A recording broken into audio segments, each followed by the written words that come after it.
Y no es embargo ni bloqueo. Es guerra.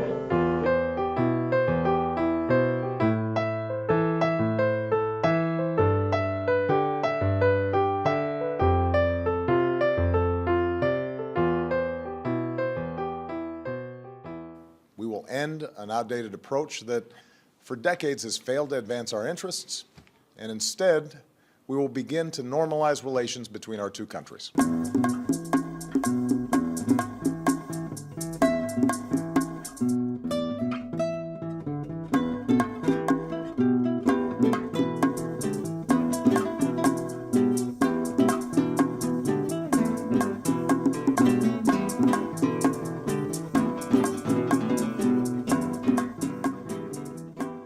La decisión de restablecer relaciones diplomáticas con Cuba, que es reconocer la legitimidad del gobierno de Cuba, que es algo que se quiso negar a nuestro país durante más de 50 años. Resultado de un diálogo al más alto nivel que incluyó una conversación telefónica que sostuve ayer con el presidente Barack Obama, se ha podido avanzar en la solución de algunos temas de interés para ambas naciones. After all, these 50 years have shown that isolation has not worked. It's time for a new approach. Reconocer abierta y públicamente que la política de Estados Unidos hacia Cuba había fracasado, había terminado aislando a Estados Unidos cuando el propósito original era aislar a Cuba. Yo creo que eso es un reconocimiento a la resistencia del pueblo de Cuba y un reconocimiento a la solidaridad mundial, sobre todo de América Latina y el Caribe, que hizo frente común fundamentalmente en los últimos 10, 20 años.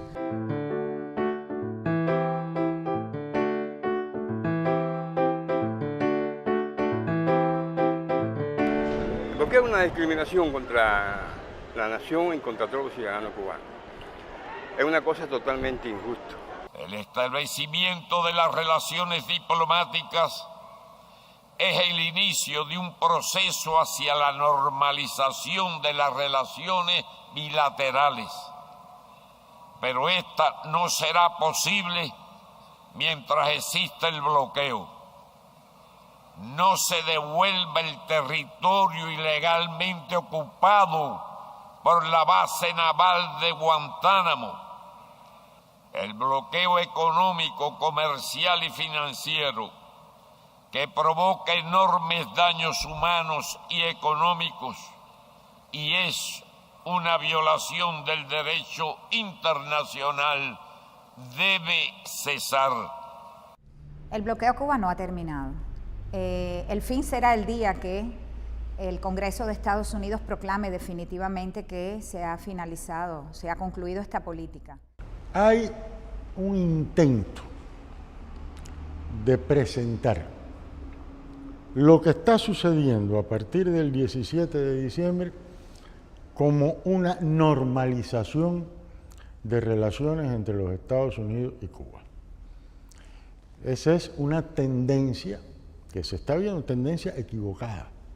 Lo que se decidió el 17 de diciembre y se anunció el 17 de diciembre es la decisión de restablecer relaciones diplomáticas.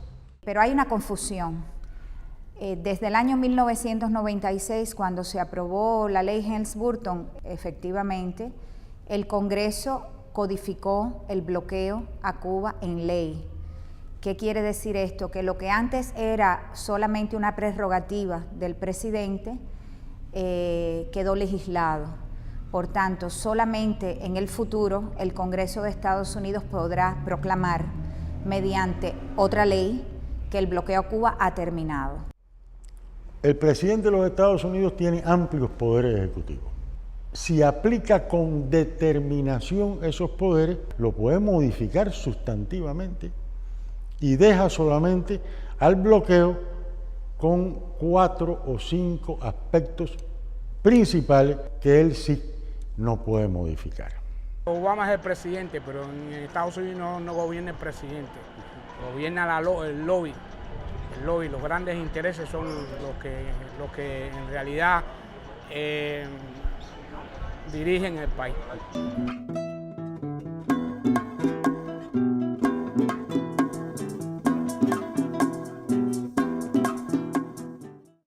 No hay un cambio en los objetivos de la política de Estados Unidos hacia Cuba, que sigue siendo el tratar de promover cambios en el gobierno de nuestro país. De lo que se trata es un cambio en las tácticas, en las vías para lograr esto. En el pensamiento geopolítico de los Estados Unidos, siempre Cuba ha estado como una, digamos, pieza en su ajedrez geopolítico, como una pieza deseada, como una pieza que está destinada a pertenecer al juego del más poderoso. Desde el mismo triunfo de la Revolución Cubana se produjo una hostilidad por parte del gobierno de los Estados Unidos. Hostilidad básicamente porque el ejemplo de la Revolución Cubana desde los mismos inicios era insostenible para los Estados Unidos en un territorio como la América Latina y el Caribe que consideraba suyo. Desde el año 59 le dolió más a la mentalidad imperial, nuestra soberanía, nuestra decisión absolutamente irreversible de forjarnos como pueblo un destino diferente, un destino socialista además. Y esa política de hostilidad, muy pronto, después del triunfo de la Revolución, se transformó en una serie de actos de política exterior que empezaron a configurar lo que muy poco después sería el bloqueo cubano. Y eso se ve muy claro en un memorándum que el subsecretario de Estado entonces, en 1960, Lester D. Mallory, le preparó al que era el secretario de Estado, Roy Rubottom, donde decía: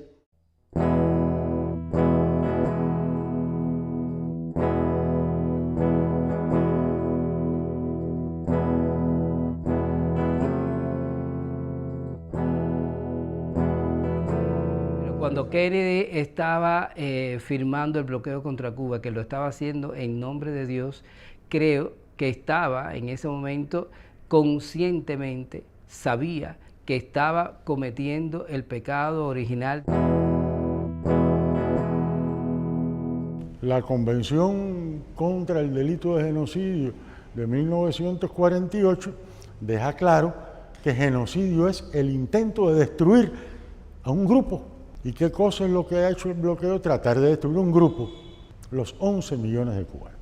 El bloqueo ha sido un acto criminal, genocida, horrible, diabólico, implantado por el gobierno de Estados Unidos contra el pueblo cubano. Ha tratado de matarnos por hambre, por necesidades, por todo. Yo creo que una de las grandes heroicidades, no solo de nuestra región, yo creo que a nivel mundial en muchos años, fue esa resistencia del pueblo cubano ante lo que el compañero Fidel le llamó en un momento dado el doble bloqueo y los intentos de destruir a la Revolución Cubana, habiéndose destruido el socialismo en Europa Oriental, habiéndose destruido a la Unión Soviética. El bloqueo es una guerra económica contra Cuba. Guerra económica. Es la persecución tenaz, constante de toda gestión económica de Cuba en cualquier parte del mundo. Estados Unidos trabaja activamente a través de sus canales diplomáticos, a través de sus embajadas, para presionar a cualquier país que quiera comerciar con Cuba, para presionar a cualquier empresa que desee comerciar o invertir en Cuba.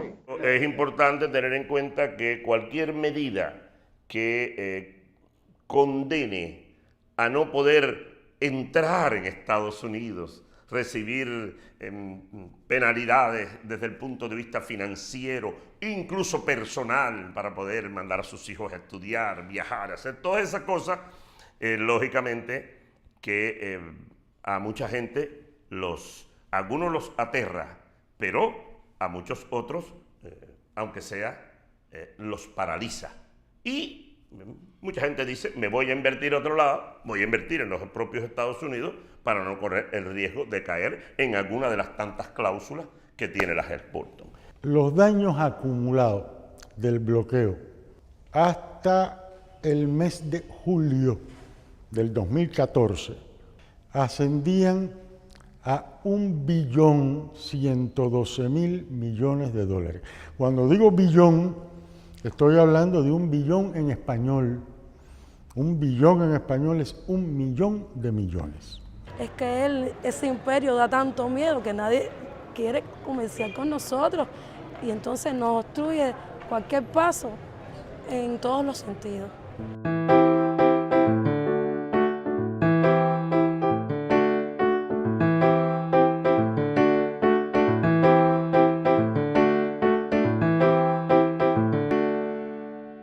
En muchas formas se puede ilustrar el impacto del bloqueo. A veces los tratamientos hay que cambiarlos 3 y 4 veces porque no tenemos el medicamento adecuado, porque falta algún material para poder hacer ese medicamento.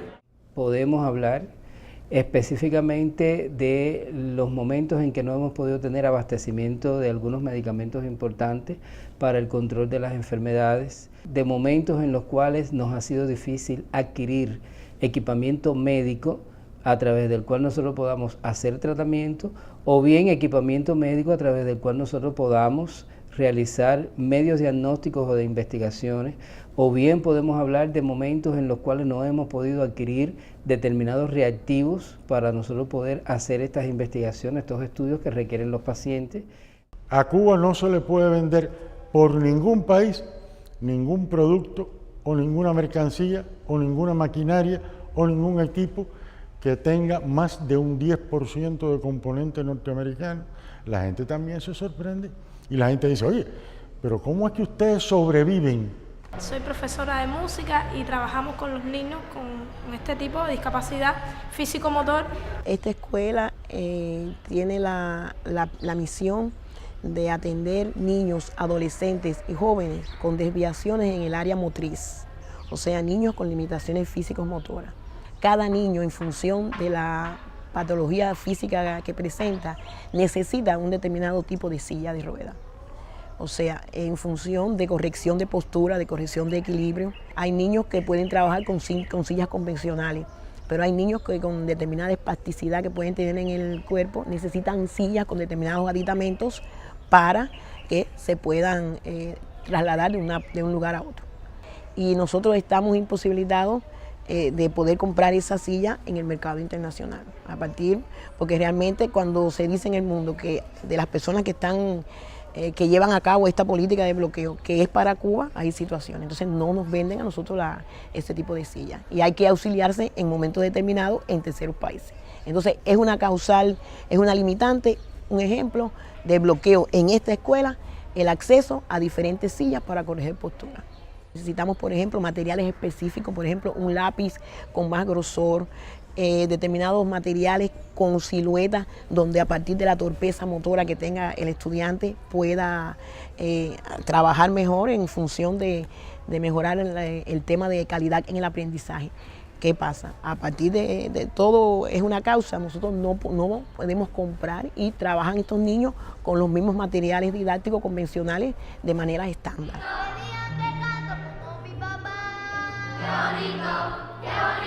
Y al final la escuela cumple su misión, que es la atención integral a estos niños jóvenes, adolescentes y jóvenes, niños, adolescentes y jóvenes, con la función fundamental de prepararlos para la vida adulta e independiente y que sean útiles a nuestra sociedad.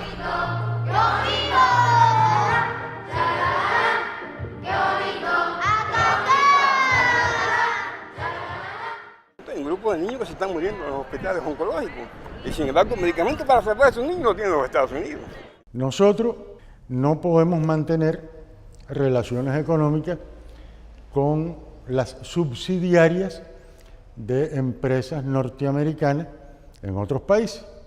La temozolomida es un medicamento que ha tenido un impacto importante en la supervivencia de los tumores malignos de la infancia. Cuando lo podíamos comprar en los laboratorios que nos vendía la India, teníamos la ventaja de que ese producto lo podíamos comprar un poco más barato. 50% mucho menos, porque una tableta cuesta $500 y con los laboratorios que nos los vendía la India nos los vendían a $200. Y los Estados Unidos han comprado ese laboratorio y nosotros hemos perdido ese proveedor. Eso se nos ha repetido a lo largo de los años en múltiples ocasiones. ¿Cuántos diabéticos están esperando por el Everprot P que tiene Cuba ya hace años y que podría solucionar y evitar amputaciones de diabéticos que están esperando en Estados Unidos? La imposibilidad que tenemos para comercializar los productos nuestros cubanos que ya tienen un impacto importante en el tratamiento del control del cáncer y que no son comercializados en los Estados Unidos. Eso es totalmente injusto, eso es cruel. Eso no es una política humana, eso no son seres humanos.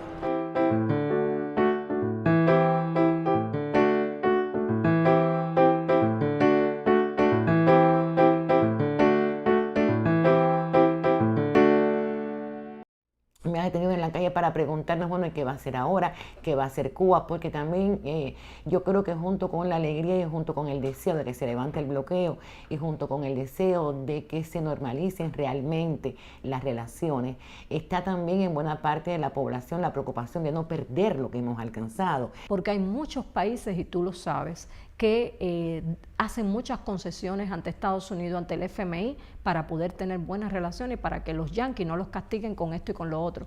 Y por tanto, que la comida que come su pueblo depende de los préstamos que le da el FMI, y para estar bien con el FMI hay que estar bien con los amos. Cuba ha dejado muy claro, tanto en sus conversaciones con Estados Unidos como en declaraciones públicas, que ningún aspecto concerniente al ordenamiento interno cubano es negociable, ni con Estados Unidos ni con ningún otro país.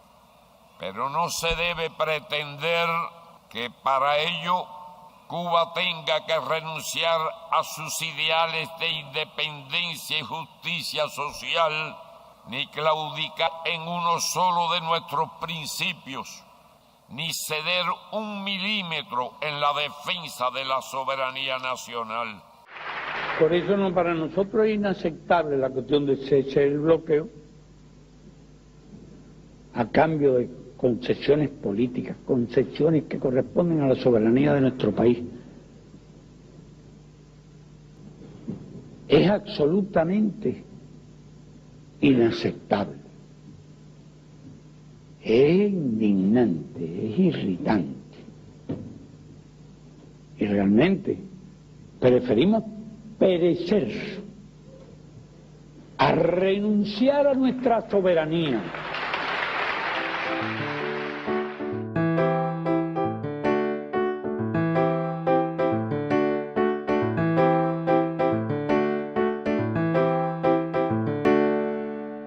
Una de las claves del éxito de la Revolución Cubana desde su inicio fue la unidad del pueblo cubano. Y uno de los objetivos durante todos estos años de las sucesivas administraciones norteamericanas ha sido quebrar esa unidad. Nosotros hemos demostrado en 56 años que hemos estado preparados para resistir políticas sumamente agresivas.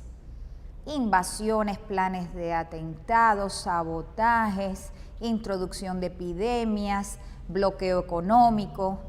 Yo creo que después de esto Cuba ha dado prueba de su preparación, del alto nivel de cultura política que hay en el país, de la madurez de nuestra población, de la fortaleza de la cultura cubana, del patriotismo y del nacionalismo cubano. La entrega, la dedicación, el sacrificio, son los patrones que verdaderamente sigue hoy el científico cubano, pero sobre todo con mucha conciencia revolucionaria, que es la única forma en que nosotros lo hemos podido hacer a lo largo de los años. Yo creo que la joven dirigencia cubana que está destinada a sustituir a la generación histórica tiene esa enorme responsabilidad.